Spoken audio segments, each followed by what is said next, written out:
Donc, c'est comme ça donc que Madame Amy accepte les 100 000. Okay. Sauf que, quand l'inspection du travail part, Madame Amy dit qu'elle ne peut pas me payer 100 000. Le jour que je pars, pour la première paye, après l'inspection du travail, je m'en vais chez Mbomo parce qu'elle paye de manière manuelle. Elle me paye 70 000.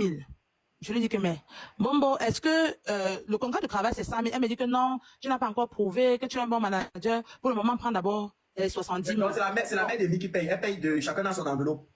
Oui, voilà. Elle a un cahier où elle fait le paiement. Je suis restée tranquille. Une semaine ou 2 semaines après, l'avocat m'écrit. Il me dit, Daphné, excuse-moi, tu as causé avec, voilà, madame, à propos de ton contrat. Je lui dis oui, c'était que dessus, combien? Il dit 100 000. Il dit que, elle estime que c'est beaucoup, qu'on doit remettre ça à 80 000. Je lui dis que, ben, comment remettre à 80 000? Quand on a déjà signé un contrat, c'est un contrat. Il me dit non, elle estime que c'est comme ça. Je n'ai pas d'autre chose à faire. Si ce n'était que moi, j'allais te donner plus, mais ce n'est pas mon entreprise. C'est vrai que je lui dis que non, mais ça ne se passe pas comme ça. Il me dit, ok, laisse-moi alors aller échanger avec elle, je te reviens. Il part échanger avec elle. Et finalement, elle accepte. Parce que j'avais même un voice où elle lui dit que oui, ça va, il faut l'utiliser, d'accord. Parce que le mec lui explique tout ce que, il faut que non, conformément à la loi, si. C'est donc comme ça qu'elle accepte. Quand elle accepte, il me dit que ok, j'espère que je vais en faire un respirer. Voilà, elle a accepté.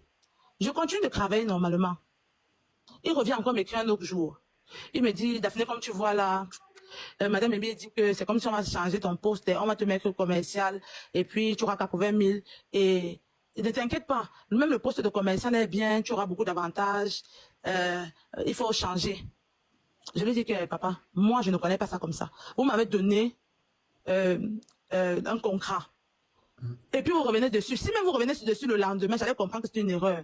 Mais Madame Amy savait le contrat, puisqu'elle et moi on échangeait par rapport à ce contrat. Elle me disait, elle me félicitait et autres. Mais ça me surprend qu'aujourd'hui, il me dit que ce n'est pas lui et que c'est l'entreprise. Bon, il reste tranquille. Sauf que j'assurais toujours mon rôle de manager. L'avocat, apparemment, avait souvent des audiences. Donc, parfois, il m'écrivait, il me laissait un message quand il rentre de l'audience. Il peut me laisser un message, il me dit, Daphné, je viens de rentrer de l'audience, il se fait tard. Quand tu vas recevoir mon message, réponds-moi. Par exemple, il écrit, il est minuit. Moi, directement, je réponds. Il me dit, c'est comment tu ne dors pas? Je lui dis que je ne peux pas dormir, nous sommes en réunion. Il me dit, mais quelle réunion? J'ai des preuves, j'ai des snaps. C'est pas que j'avais des preuves parce que je voulais trop piéger Madame Amy, non. C'est que c'était mon téléphone. Est-ce que j'allais supprimer les... Je faisais de mon téléphone ce que je voulais. On pouvait blaguer avant que la réunion ne commence. Et généralement, la réunion pouvait commencer après la fermeture du restaurant. Donc, quand ça fait peut-être 3h minuit, on commence la réunion pour finir à 3h, 4h. Ah, tu faisais comme certaines personnes font souvent quand tu es au boulot, tu dis que je suis encore au boulot, 22h, 23h, où je m'appelle. Donc, lui, sincèrement, ne m'écrivait pas à cette heure-là pour une quelconque conversation. Il m'écrivait pour me laisser des messages. Que quand tu vas recevoir mon message, donc même si c'est le matin, tu me fais signe. Sauf que je répondais directement. Parce qu'il écrivait toujours quand j'étais en réunion de travail. Et je lui disais que voilà, ici, là, nous sommes en réunion de travail et tout. Il me dit, mais c'est quelle réunion? Ça veut dire que voilà, la cause de la réunion, c'est comme ça. Il me dit que, mais est-ce que tes parents sont au courant de ça et tout? Est-ce que c'est normal en